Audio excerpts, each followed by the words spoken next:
Good afternoon, everyone, and welcome to OEL's monthly Infant Toddler Specialist monthly webinar. This is Monique Wilkinson here in Tallahassee.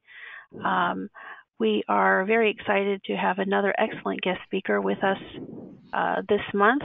Before we get started with that presentation, I want to ensure that everyone can hear my voice and see something on the screen. So I'm going to unmute one person and ask them to confirm that for us. Let's see. I'm going to unmute Katie Dufford-Melendez. Katie Dufford-Melendez, are you able to hear my voice and see a PowerPoint presentation on the screen? Yes, I am. Awesome. Thank you very much. Okay. All right, so everyone, our guest speaker today is Dr. Louise Boothby. She is an infant toddler developmental consultant with 40 years of experience in the field. She's a former special education teacher, a former director of the Early Steps program at All Children's Hospital in St. Petersburg, and is a Florida certified infant toddler developmental specialist. Dr. Boothby contracted with the Early Learning Coalition of Sarasota County and developed a 10-week training program called Star Babies, which was designed for high-quality infant and toddler teachers to enhance their skills. She is a national trainer with the Florida State University Center for Prevention and Early Intervention Policy and the Partners for a Healthy Baby Home Visiting Curriculum. And Dr. Boothby, we are thrilled to welcome you to our webinar today. Take it away. Well, thank you so much, Monique. It's my pleasure to speak with everybody. I always love talking. It's hard talking without faces looking at me. That's how my typical training goes. But I understand that today we want to talk about understanding child development to support early identification of developmental delay and special needs with young children, particularly our babies and our toddlers. And we all know that the sooner we start to make that identification in a positive way, the sooner we can start what we need to do to make their lives easier and give their families the support they need. Oftentimes, we can ameliorate some delays that we see at the beginning if we put the right pieces in place. So let me just begin with a couple of opening remarks. I do own and operate a business I call Playtime 123, and it involves, I've actually had this business since I worked at Creative Preschool, and I would work with Dr. Pam Phelps. Let me get this off the screen here. I don't know what that is. Sorry about that. But I like working with families, and I like working with moms and dads, particularly when they notice something when their baby is very small. Parents are usually very good at observing their own children, and if not, I like to use child development to show them what they need to do. In my practice, I keep it very small so that I can do other things like work with Florida State and travel around the country and talk about home visiting, which is one of my favorite things to do. But my business is broken into three parts. Assessment is the first piece. Best practice is where I go out and work in classrooms with teachers and encourage them to continue to use developmentally appropriate practice every single day with young children, because we have just so much time with brain development to get those synapses laid down correctly, as you all know. Also, coaching is part of my business when I need to go to the homes and do coaching on a one-to-one basis. So I like to say that I teach play to learn for school success.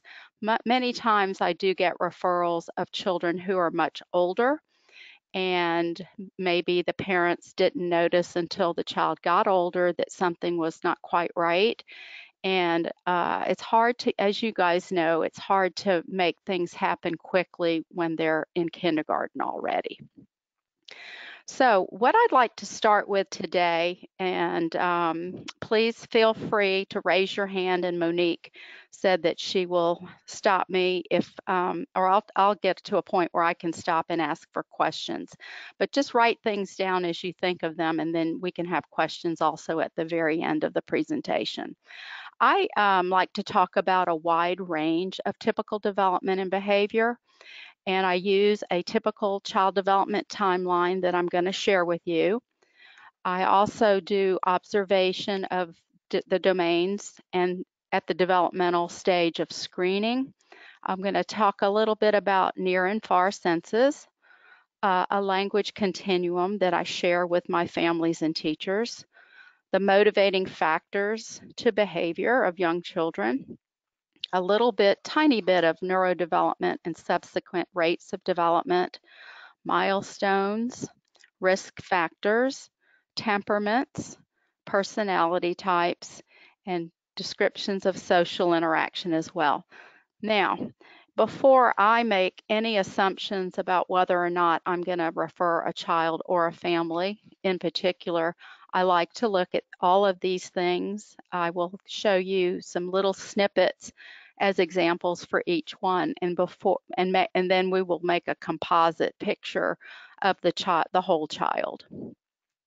I also like to use these factors that influence development, and I don't have time today to go over every single one, but I am going to talk very briefly about functional assessment, diagnosis, general development. Factors influencing development. All children are really entitled to what's called a functional assessment, and you guys know that that means what they can do within their natural environment, and basically it means an objective way to observe them across all their developmental levels. So the first part, assessment. I like to throw this at you right away. This is a child development timeline that I adapted from concepts of Erik Erikson, Jean Piaget, and Anna Freud. We developed this at the Creative Center for Research and Training many years ago, but it really is the basis for everything that I do, no matter how old the child is. During that first year of life, birth to 12 months, you can see that Erik Erikson talks to us about trust versus mistrust. Every child comes into the world with caregivers, and if the caregiver responds to them in a positive way, that baby develops a sense of trust. On the other hand, if the baby is born into a situation where it is not a trusting environment, then they have that sense of mistrust. Okay, sensory motor is the next stage underneath trust versus mistrust, and autonomy versus shame and doubt. And let me go back for just a minute, because we're really going to only talk about half of this child development timeline, because the children that we work with are birth to 36 months.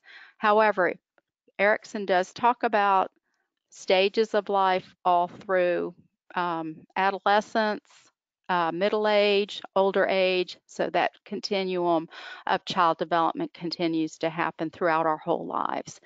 The trust versus mistrust line, autonomy versus shame and doubt, initiative versus guilt, industry versus inferiority, that is a social and emotional timeline, and that takes us through the 5th year of life, okay? I have seen children who are 5 years old who are all the way back in that trust versus mistrust section. They don't have a sense of trust, and therefore they act out in their kindergarten environment. So we have to go all the way back and develop a sense of trust so that their development will continue.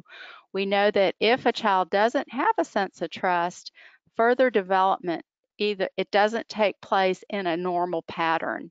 Okay, so we need that sense of trust from the get-go. Piaget is our second line, and he talks about sensory motor development. This is different than senses. This is also different than sensory tables. so to speak, okay? Sensory motor, when Piaget talked to us about that many, many years ago while he observed all of his children, he had 3 children that he observed over a 30-year period of time. It means simply whole body movement. When children move their bodies through space, they are considered sensory motor. Piaget does break it down, and again, we don't have time to go into all his stages prior to at the age of 3, but just know that babies and toddlers start to settle down this movement through the use of what's in the bottom line called toys and play materials. The bottom line, body to toys and play materials, to play with others, to work. Again, it's from birth to the year 5 years of age. But for us, we want to concentrate on helping young children move their bodies to toys and play materials. And from the 2nd to 3rd year of life, children will play with materials in a sensory motor way before they learn, while they're learning to control that play material, so that by year 3, they've got control over those play materials and they move from a sensory motor, whole body movement, process playing toddler into what's called a pre-operational thinker. A pre-operational thinker in that 3rd year of life is a child who can stay at something such as reading a book from cover to cover, and as soon as you're finished reading the book to them, they will look up at you and say, "Read it again." So they have slowed down the movement, and what slows down the movement in most cases is that your caregivers have enough toys and play materials, the right type of toy, the right arrangement of the play materials, and the right number based on the number of children in the room. So that all has to come together during that 1st to 2nd year to 3rd year of life, okay? So we want our kids to move through space, but we also at the same time know that by the time they get to 3 and 4 and 5, they're going to be expected to sit down, listen, pay attention, follow multiple directions. So we need to settle down that movement. The reason I like to show that slide on Erikson, Piaget, and Anna Freud, that theory base, it allows us to develop a philosophy for how we take care of our infants and toddlers, which then translates into what do we do with infants and toddlers and their families to support them on a daily basis through daily play experiences. So just a little review about the domains of development that we want to take a look at. And we usually take a look at all of these during the screening period when we first start taking a look at children. And we all know these. Communication is at the top, and we have receptive and expressive. We know that children will take in a lot of information in a receptive way, and then before they start expressing it. Little boys in particular will express themselves usually by age 2.5 to 3. But I have also seen referrals through my work with early steps where children are referred because they're not talking. And they have to talk. In order for them to talk, they have to hear it a lot in their households. They have to be read to. And we're all challenged today by the amount of screen time that everybody has and the use of phones and the use of devices. So all of that fits into that communication piece and observing it. Movement, I talked a little bit about that in the last slide. We have gross motor and fine motor, or big muscles and little muscles, so we have to kind of watch those. We need to watch our self-help skills. They're also called adaptive behavior or skills of daily living. Our problem solving, and that's our play, and that's our cognition. When you see little babies for the first time pick up an object that's been hidden under a blanket, that's our first sign that cognitive development is taking place when they have what's called object permanence.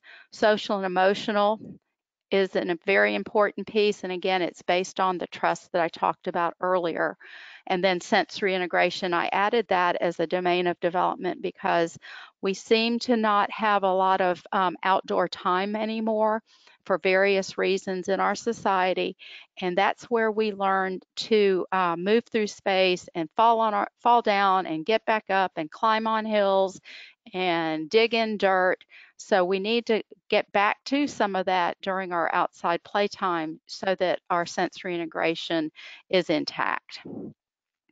Now, just very quickly, I mentioned that I was going to talk about the near and far senses. We have sight, hearing, taste, touch, and smell. And we also have those other senses that are taking place within the inner ear called the vestibular, and our occupational therapists, our specialized professionals are very, very well versed with this, so that if you see a problem, an OT assessment would be a good way to go so we can rule that out. Our sensory system, vestibular is our sensory system that provides that leading contribution about the body's sense of balance. So if you have children that are not standing up straight or they're bumping into things, the first thing that should come into your mind is, I need to watch this, I need to observe it, I need to keep my eye on it across a bunch of different environments to see that if it's consistent and if there is a problem with a vestibular issue that needs to be referred. The proprioceptive system is another one that refers to our muscles and our joints and our tendons and how they provide information as to where we are in space. And then finally, the sensory system of tactile or touch.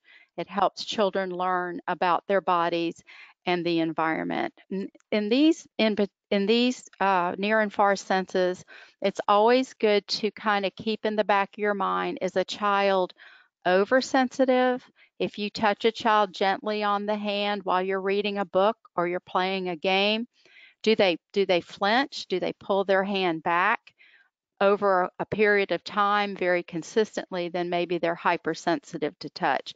And on the other hand, you may have children that are rumbling around on the floor, rolling on the ground. Well, they're trying to get that information through their vestibular, their proprioceptive, and their tactile systems. But again, it's not abnormal for children to roll around, play, rumble around with each other. But if it's consistent over a long period of time, over a lot of different settings, and if it disrupts their flow of life with their families and their friends, then you need to think about that referral.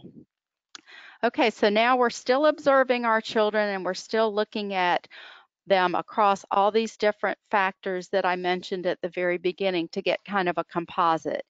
Now, when we watch their language development, infants are typically in a more passive state until they start their babbling. They do have eye contact.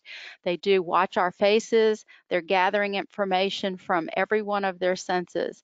Now, as an infant turns into a toddler, that's when we get the information from our caregivers and our parents that, oh, he's biting. Oh, he hits his friends.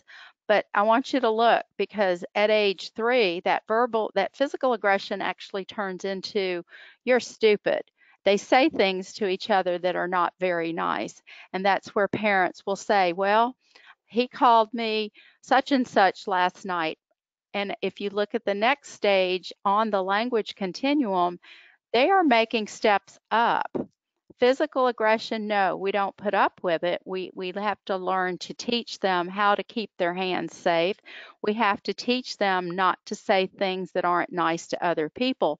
But in the language continuum that was developed by Charles and Mary Wolfgang back in 1992, and it still holds true today, those 2 stages are actually steps that children need to make in order to get to language and in order to use their communication to solve problems. Now, why do children misbehave? Why do children act in ways that aren't appropriate in certain situations? Some children do it to get attention. And again, these are just little tools to put in your toolbox if you have a child that you're observing and you're watching the milestones and you're watching the different domains of behavior. They do things sometimes because they want power. If you go back to the timeline that I was speaking about at the very beginning, that age of 2, that age, Some people call it terrible too. I call it terrific too because I understand what they're all about. They want power, they want control. And the way to allow them to have it is to provide them with choices, the appropriate choices that you as an adult or you as a parent or you as a teacher make for them allows them to have that power. But sometimes we see children misbehave when parents may not be educated, for example, on how to set boundaries or how to allow them to have appropriate power within the household. There are motivating factors. The last two are revenge and helplessness. Sometimes it is all about how children are brought up, that they may misbehave to get a reaction from you. That's kind of the revenge piece. Or they may stand at a play table, at a sand table, water table, an easel with paint, and act as if they don't know what to do. So again, that's a child that is in a non-trusting stance. So we have to help them get through that so that their behaviors can be turned into powerful behaviors within the boundaries that you provide for them. All right. Hey, Monique, do you have any questions at this point, or should I just keep on rolling? So far, we do not have any hands raised or any questions in the question box. So I want to remind everyone that if you hear something that you're wondering about, please do type your questions into the question box, and we will make sure to ask them in a little while. And the other thing I like, because I don't have you in front of me, if I'm talking too fast, talking too slow, if you're sitting at your desk going, yeah, we know all this, say we got it, and I'll just keep on going, okay? Thank you. All right, so Thank you. you're welcome. It's my pleasure. So in the beginning, we all know that we have neurodevelopment, which is what's happening microscopically within the cells of the brain. And just very quickly, infants are born with literally millions of neurons. We've learned this through our brain development workshops and trainings. And these neurons provide for the possibility of multiple connections within the brain that lead to the child's future interpretation of the world's details. Now, a couple little neurodevelopment facts that I learned when I worked at the USF Child Development that I think are fascinating. At 24 to 26 weeks gestation, and we all know that most pregnancies last 40 weeks, approximately 40 weeks. But about halfway, the cells will arrange and rearrange themselves in ways that become useful to that totally sensory development of infants. And the cell arrangement within the brain, within the neurons, goes on for 2 to 3 years. This is why it's so important to have children's environments set up so that those neurons are firing and those connections are being made in a positive way. The visual system within the brain creates columns of cells in the preterm brain.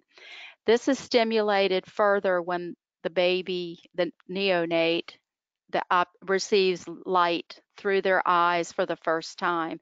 And the light goes in through the eyes and it goes back in the back of the brain where the optic nerve is, and that stimulates the visual system.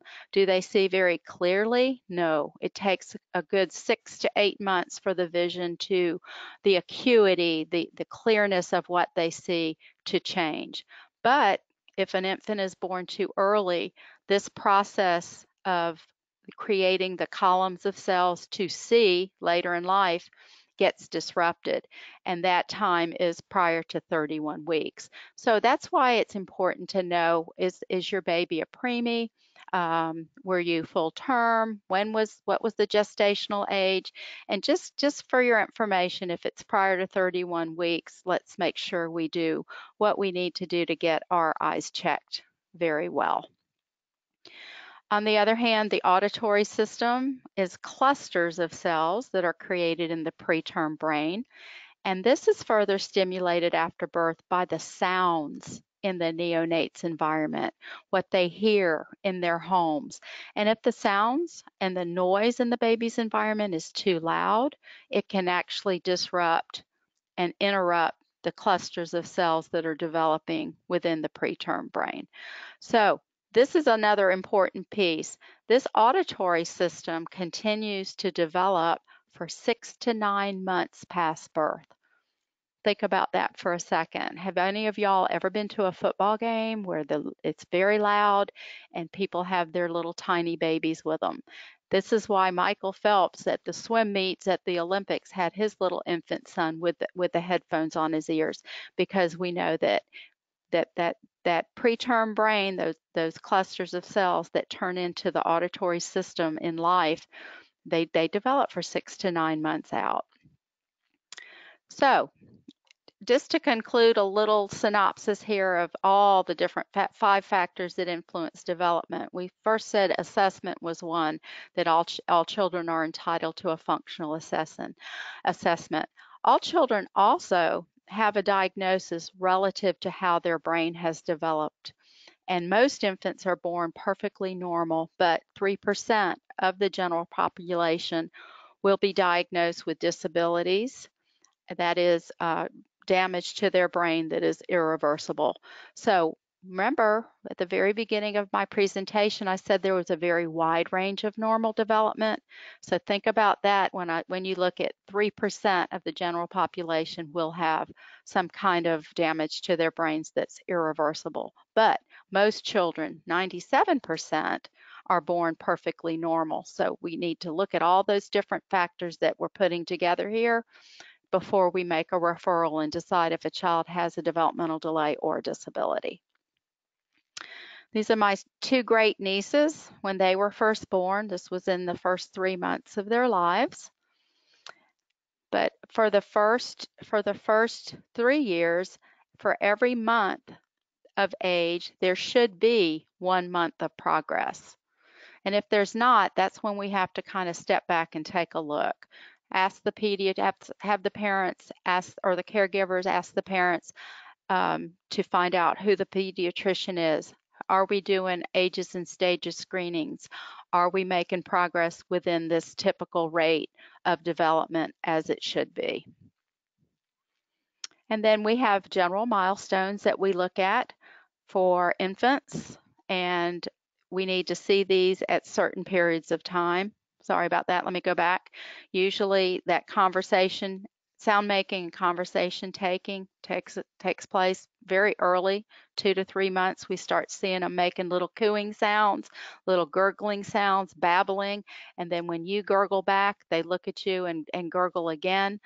Stranger anxiety is something that typically happens around 8 to 9 months. It is absolutely a very important social and emotional milestone for our infants. And what it means is, I know who my mom and dad look like, and you don't look like them. So when you try to touch me or pick me up, I'm going to cry because I don't recognize you. You're not the people in my life that I have a trusting relationship and an attachment with.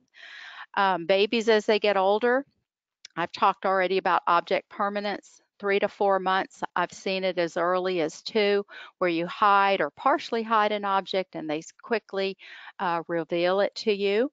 But as they get older and they start using their hands together and moving an object from one hand to the other and back again, they'll start to reproduce actions for pleasure. They need toys set down on the floor within their environment that they can move to, because remember, from the child development timeline, they're going to move their bodies through space to toys and play materials. And we all know and remember that first social smile. Now, on the other flip side of milestones, we do have a lot of risk factors that we need to take into consideration, and we need to make note of if there is any risk factor in a child's life, because it can impact development, and it can impact that for 1 month of time, there should be 1 month of development. But as soon as we recognize these risk factors and pay attention to the fact that they happen, we can work on those trust issues that have been impacted. And this is just a short list. I got permission from FSU to use these so that I could just share them with you today. And the page, I'm going to say that there's a few more: unfortunate past life experiences, less than adequate early care, early insecure attachments, abuse and neglect, limited early social interactions, low socioeconomic status, trauma, parenting and negative learning patterns, chronic illness definitely impacts how a child's going to develop, and toxic stress. Now, as we keep going through my presentation, I want to talk just for a few minutes about how temperaments can look like a disability if we don't understand uh, what they are, okay? Because children typically have three different types of temperaments: flexible, fearful, and feisty. A flexible child has regular rhythms, positive mood, adaptability, low sensitivity. They're pretty easygoing and cooperative. And then sometimes we have children that are fearful or cautious. They adapt slowly. They're not trying to be difficult, but this is just how their temperament is. They're withdrawn, they're tentative, and a lot of times what these children will do in a play situation is they'll stand back and they'll observe.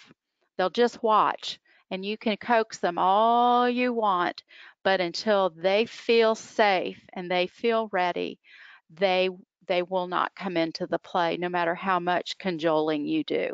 This is because it is their temperament. They're not trying to be obstinate. They're not trying to be difficult. They're just cautious. And then, of course, we have the feisty temperament. They're active, they're intense. Sometimes they're distractible, sensitive, irregular, and oftentimes they're very moody. So we need to, again, take all this into consideration when we're looking at a child for the possibility that they could have a disability or a developmental delay. Now, I'd like to also just spend a few minutes talking about descriptions of social interaction, because I think it makes a statement about how much children have been exposed to certain things. It's called a shared background of experience. Some children have been places, they've seen the zoo, they've been to restaurants, they've gone on vacation, but then others do not have the same shared background of experience, so their social interaction can look different. So the child who is isolated or unoccupied is a child who's not playing, but they're engaged in some kind of a behavior, but it's all into themselves, okay? They sometimes look as if, and I'll say that again, as if they could be autistic, but it's really that they have not had that experience yet. And once they have a little more time, and my framework of time for watching young children to make decisions while we're doing the assessments, while we're doing the observations, while we're talking to parents, while we're setting up play scenarios to see what they engage in and what they don't engage in, I give children and parents and families and caregivers around 6 weeks. And if that behavior continues to be isolated, where they're not playing and they're not engaged and they're crying or they're upset or they're clinging to mom, then we need to talk about, let's make a referral for some observations and some further comprehensive assessment. The onlooker is an interesting social interaction, and Mildred Partons actually put this together way back in 1932. But if you step back and watch children in a social situation, these descriptions, and they're not stages, they're descriptions, they still hold true. Children who are onlookers, they will stand next to other children and watch them play. They might say something like, "Are you going to be done with that soon? Can I play over there?" They will talk to the child who's playing, but they're not ready to join the play yet. So that's called onlooker. Solitary is a very typical type of social interaction description that we see with our toddlers. And this is where they engage in play totally by themselves. It's totally independent, and don't go near them.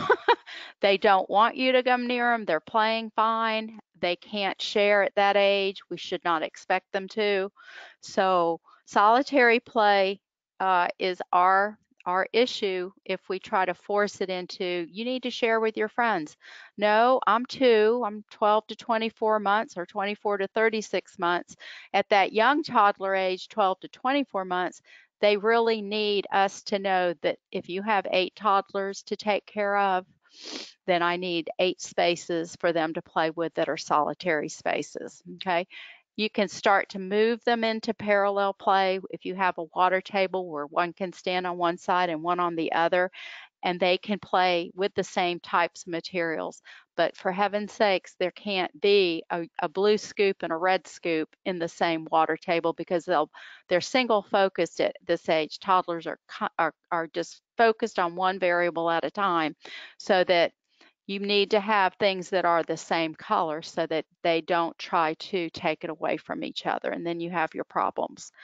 Associative play is usually with our 36-month-olds up, and this is where they play in a small group with each other, and they might exchange play materials, but they don't have any plan. So you can see that a toddler is not going to typically play in an associative manner, mostly because unless they have enough language to do it. You need a lot of language to be an associative or a cooperative player. And finally, that cooperative play is a group of children, usually it can be 6 to 8 children, where they have an intended goal or purpose. Let's just pretend that we're going to go to work and you can be the daddy. Here's a briefcase. Why don't you carry this to work with you? I'll make the lunches. And see, they take on different roles and they play out a whole scenario with each other with lots of language, and it can go on for a very long period of time. Okay, so previously I've just kind of given you these little snippets, these little tools that you can put in your toolbox of all the different things you need to kind of be looking at and observing while we're trying to make decisions about how much we can understand that child development, so that we understand child development in order to know what's not typical. So what happens when we start to see signs of difficulty and problems in babies and toddlers? If you have young children who don't want to be held, or they resist being held, and on the other hand, if they cling to you unceasingly or unnecessarily in a social situation, children that cry uncontrollably for long periods of time. Here at the Early Learning Coalition, we do take referrals from the child care centers around town. And one situation we had was a child that was crying all day. It turned out she was not a child who needed a referral, but she was a child that had never been away from home before. So she was really, really sad. And so we were able to figure that out real quickly with the caregivers and with the parents, so that we could work on that trust that needed to take place so that she would feel comfortable and not cry. However, I have worked with children who do not stop crying. Okay, and those are the ones that are the red flags for me, and those are the ones that are a sign of something bigger, and that we need to do further comprehensive assessment with other professionals involved. Children with inconsistent appetites. I know children eat differently, especially toddlers and young children, but babies in particular that don't have the appetites over a consistent period of time. I like to keep my eye on that and advise people, keep your eye on children who are not eating appropriately the way young babies and toddlers ought to eat. We know failure to thrive is an issue that we need to make sure we refer. Children that don't explore beyond what I just talked about with the social interaction, where they're onlookers or they isolate themselves. This is a child who, no matter what you set up, is not interested. They have flat affects. They're lethargic. They just do not explore. So back to the child development timeline that I put up earlier, they don't move from body to toys and play materials. And that is definitely a problem, because if I don't get into toys and play materials and learn to control that, then I don't move into social interaction or play with others. And then work for when I get to be 5 is extremely difficult. No, children that don't have a preferred caregiver. So that's a child who doesn't have a sense of attachment with anybody. And we know that children need at least attachment with one significant caregiver in their lives to develop the sense of trust. What if a child doesn't settle into a routine? Again, that's a problem. Children should settle into a routine. If it's done consistently by the caregivers over and over and over, that's a child that I would want to watch. And then finally, I call this category hyper alert or hyper vigilant children. Children that are just seem like they're on edge. Okay. They seem nervous, they seem anxious, they're jumpy. And those are children that I definitely watch very closely and very carefully. Typically, babies, we as caregivers, by watching typical development, we understand, we respond to that baby's needs. We provide the loving and responsive and intentional caregiving for that baby's optimal growth and development. And 97% of babies are born with typical brains that can grow and develop in a typical way, which means 1 month of progress for 1 month of time. The experiences that we can use, here's a few, to support that development beyond children that are that we need to refer. If we're doing all these different experiences that are listed on this slide, a safe and clean environment, attractive, babies actually can, there's some nice research about babies that appreciate beauty and how they stay calm in environments that are attractive and clean and smell good and they're safe.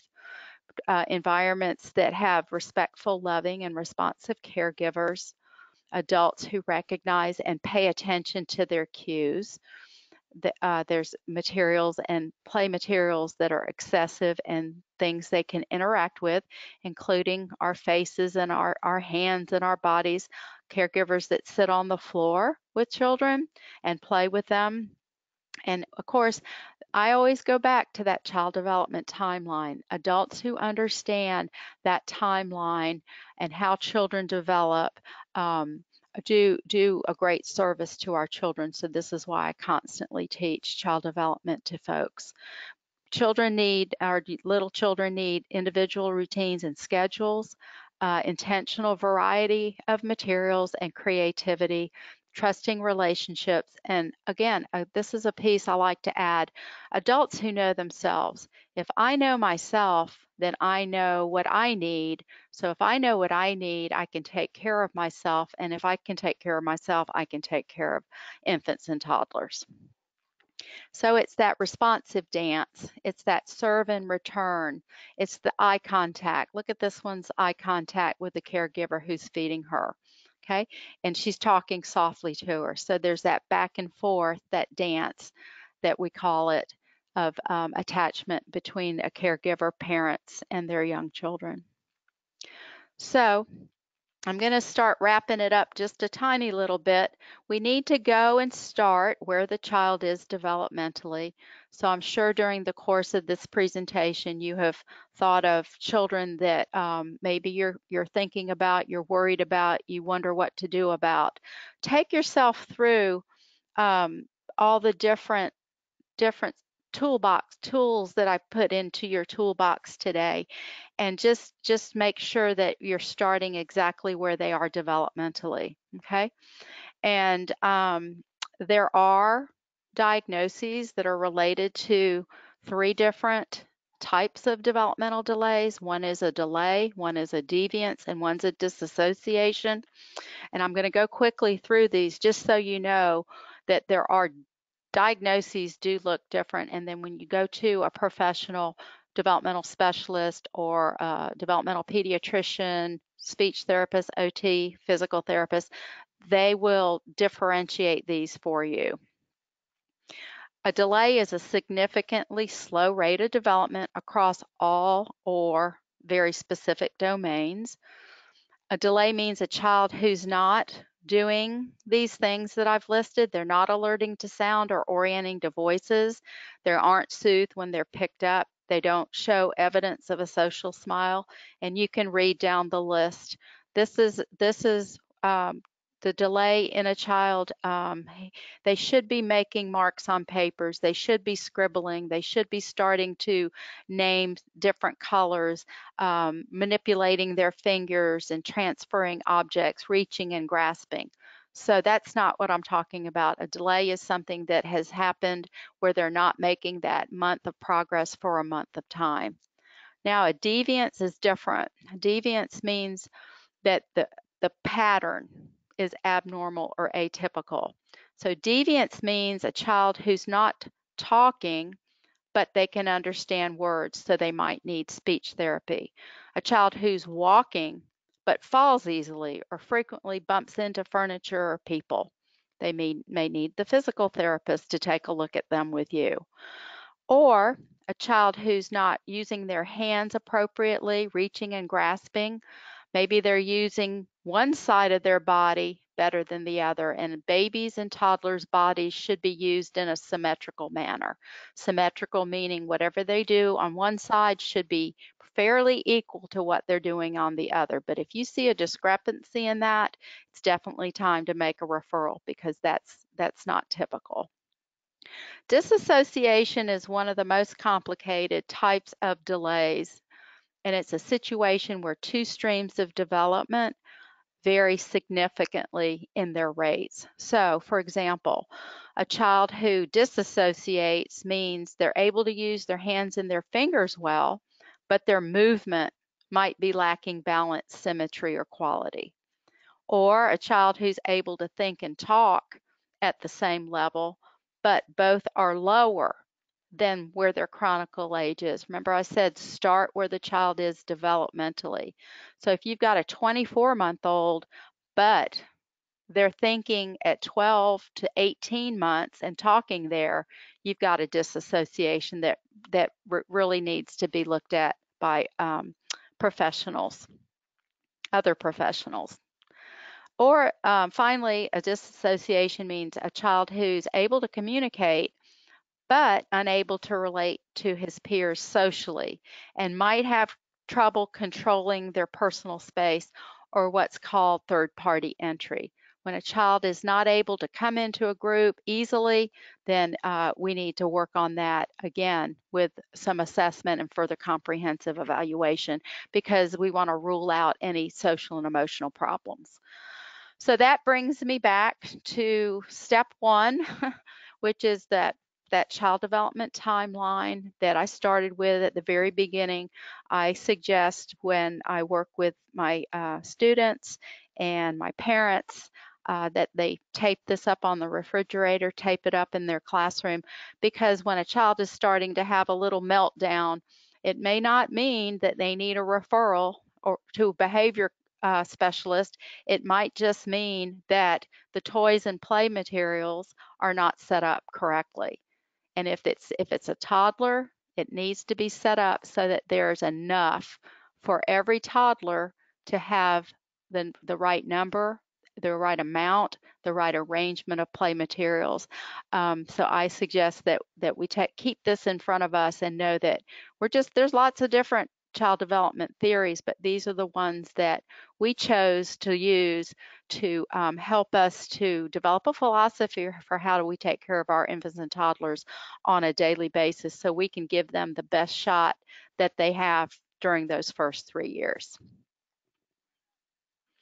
Monique, I'm going to stop right here. We have about 12 minutes in case there's any questions or concerns. So far, we still do not have any questions, so you are making yourself absolutely clear. Either that or this is something they've heard a million times. I don't know. Do you want me to keep going or do you want to set up maybe another one where, okay, so now we know what the child's doing. We know we're going to make those referrals on 3% of that population by doing lots of observations and screening and a lot of conversations and documenting anecdotally what we're seeing before we make that referral. But basically all children, typical children, children who are outside of that wide range of normal, all need the same types of play. They need sensory motor play. They need dramatic play. They need construction play. And they need us to set it up so that they have opportunities every single day. It's not that we do the water table on Wednesday. Well, no, we do the water table every day because toddlers need that much practice to control that play material and learn to move through what they need to do when they get to using crayons and when they get to using paint and when they get to using markers and crayons. There's all these different types of play materials that they need to get lots of practice with before they go to school, before they turn 3, 4, and 5 years old. Well, Kathy Sestaro put a comment in the question box that says, "Thank you, Louise. Great stuff. We are so lucky to have you in Sarasota." And tell Kathy, thank you, Kathy. You're a very, very good friend, and I love working here in Sarasota. So thanks a lot. She heard you. Okay, so last call for questions or comments from the group. Because Louise, are you saying that you're pretty much complete with your content?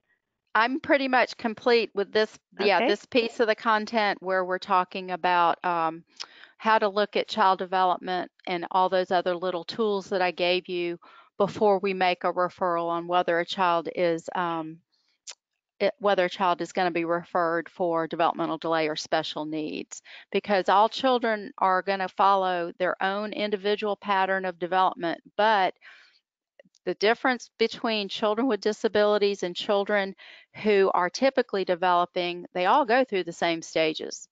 They don't skip steps. They all go through the same exact stages. Children with disabilities will take longer. They need more teacher intervention. They need more toys and play materials, and they need more time. But they all go through the same stages, and they will all get to the same place. It will just take longer. And we have another thank you from Stephanie Simmons at ELC Gateway. And I thank you as well for offering us your time and your expertise today. And as usual, everyone, this webinar will be has been recorded and it will be available on the OEL website within about a week, if not sooner. And Dr. Boothby, if anyone has any questions or anything, would you be willing to share your contact information with them? Totally happy to. My phone number is 941-266-8011, and my email address is lhboothby@gmail.com. Wonderful. Thank you very much. And I'm happy to take any questions, text, email, whatever I can do to help you clarify things that you might have questions about, but maybe just didn't think of it today because you probably have a million other things to do once I stop talking. Well, we thank you very much for your time and your expertise today, and that will conclude our webinar, everyone. We would look forward to seeing you next month in June and be looking for an email about that in the coming days. Have a great afternoon, everyone. Thank you for the opportunity, Monique. Thank you for being here. We appreciate it. Have a great afternoon. You too. Bye-bye. Bye-bye.